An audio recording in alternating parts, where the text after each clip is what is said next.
খবর 24 ইন্টুর সাথে আপনাকে স্বাগত। নতুন নতুন খবর জানার জন্য আমাদের চ্যানেলে চোখ রাখুন।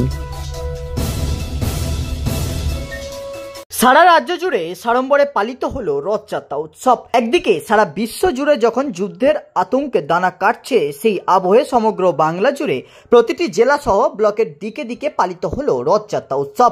একদিকে পূর্ব মেদিনীপুরের দীঘায় রাজ্য সরকারের উদ্যোগে নবনির্মিত জগন্নাথ মন্দিরে রাজ্যের মুখ্যমন্ত্রী মমতা বন্দ্যোপাধ্যায় রথ টেনে পূর্ব মেদিনীপুরের মানুষদের কাছে একটি ঐতিহাসিক পুরস্কার রেখে গেলেন। সেই রকমই রাজ্যের বাকি দিকেও জাতি ধর্ম বর্ণ নির্বিশেষে প্রতিটি মানুষ এই রথযাত্রায় উৎসবে পায়ে পা মিলিয়েছেন। এরকমই একটি ঐতিহাসিক রথযাত্রা পালিত হলো বজবজে। প্রায় ৩৫ বছর পর বজবজ চিত্তিগঞ্জ কালীবাড়ির উদ্যোগে রথযাত্রা অনুষ্ঠান অনুষ্ঠিত হলো, যা প্রাচীনতর বজবজের একটি অন্যতম স্মৃতিও বলা যেতে পারে। বজবজ চিত্তিগঞ্জ কালীবাড়ি থেকে শুরু হয়ে এই যাত্রা শেষ হয় বজবজ চৌরাস্তায়। এই অনুষ্ঠানে প্রায় কয়েক হাজার ভক্ত সমাগম চোখে পড়ে। প্রাচীন এই রথযাত্রা পুনরায় শুরু হওয়ায় বেশ খুশি হয়েছেন বজবজের প্রতিটি মানুষ।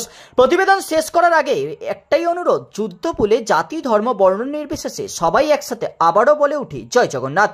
শান্তনু মন্ডলের রিপোর্ট, খবর 24/7।